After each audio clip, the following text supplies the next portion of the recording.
Assalamualaikum warahmatullahi wabarakatuh. A'udzubillahi minasyaitonirrajim. Bismillahirrahmanirrahim. Alam nasrah laka sadrak wa wada'na anka wisrak.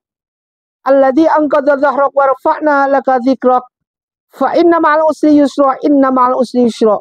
Fa idza faragta fansab wa ila rabbika farghab. Asyhadu an la ilaha illallah wa asyhadu anna Muhammadar Rasulullah. Allahumma shalli wa sallim ala sayyidina Muhammad wa ala ali sayyidina Muhammad. Kama shallaita ala sayyidina Ibrahim wa ala ali sayyidina Ibrahim fil alamina innaka Hamidum Majid.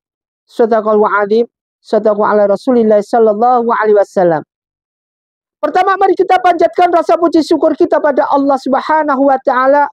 Shalawat kita haturkan pada junjungan kita Nabi Muhammadin sallallahu alaihi wasallam.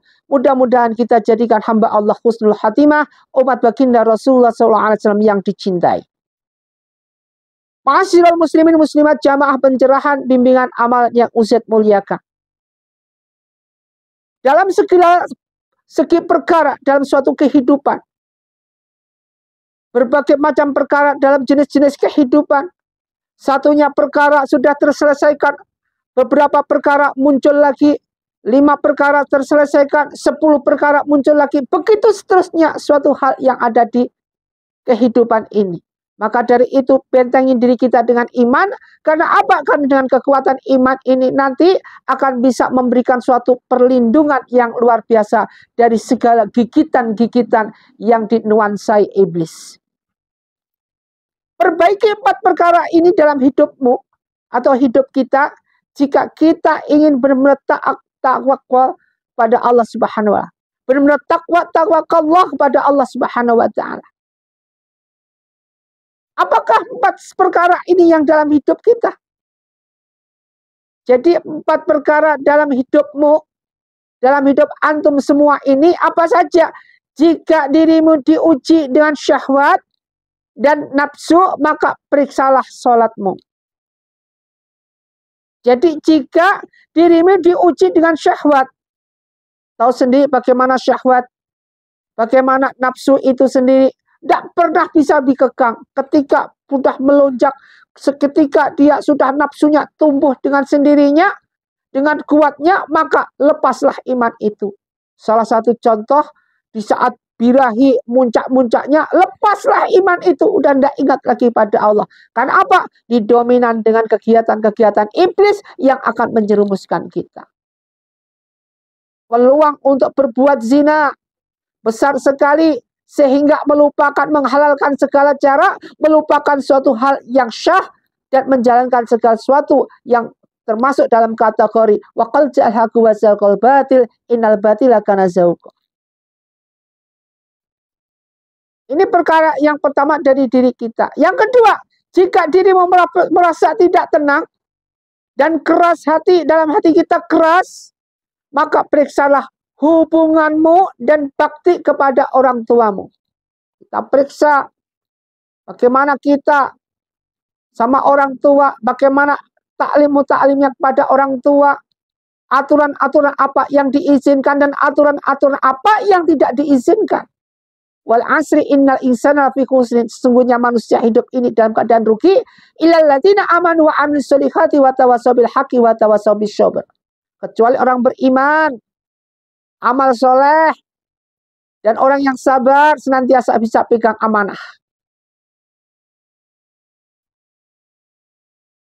Kemudian kepada orang tua dengan ta'lim seperti ini, bagaimana cara mengekangnya, bagaimana cara menjalankannya? Kita menjalankan dengan mudah. Kenapa? Ketika kita menanam pisang, maka tumbuhlah pisang. Ketika kita menanam semangka, maka tumbuhlah semangka. Ketika di sini antum merasakan suatu berbuat baik kepada orang tua, maka nanti tumbuhlah antum menjadi anak yang soleh. Awalat soleh itu ulah. Yang ketiga, jika kita merasa tertekan dalam hidup ini dengan penuh kesempitan, maka periksalah hubunganmu dengan Al-Quran. Jadi tertekan diri kita dalam suatu kesempitan apapun bentuknya, maka periksalah diri kita hubungannya dengan Al-Quran. Jadi kalau yang pertama tadi periksa sholatmu, yang kedua adalah hablum minan nas, yang ketiga ada hablum minallah. Yang keempat, jika merasa kurang tangguh dengan kebenaran dan senantiasa gelisah, maka perhatikanlah bagaimana penerimaanmu terhadap nasihat yang diberikan kepadanya. Jadi nasihat-nasihat yang diberikan kepada kita jauh bagaimana kita bisa menerima atau bahkan kita buang, kita bisa menghisap semuanya itu, atau justru sebaliknya malah kita jadikan api yang dari luar api itu sendiri. Jadi api-api yang berbau, segala sesuatu yang berbau di luar nalar. Perbaiki 4 perkara yang tadi yang sudah disebutkan satu persatu. Maka sekarang kita feedback kembali.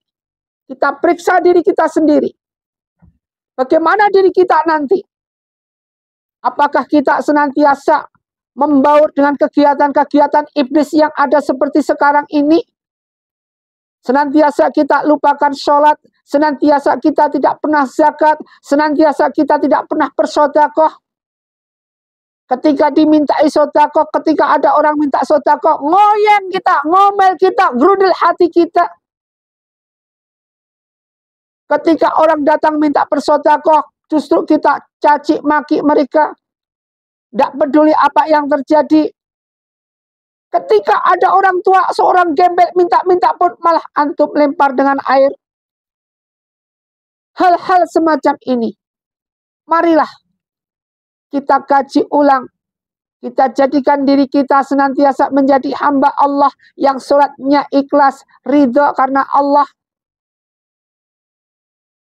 Yang segala sesuatu yang berhubungan makrifat senantiasa kita jalankan. Jangan sampai tergoyah sedikit pun. Ketika kita menanamkan iman, maka tumbuhlah itu iman.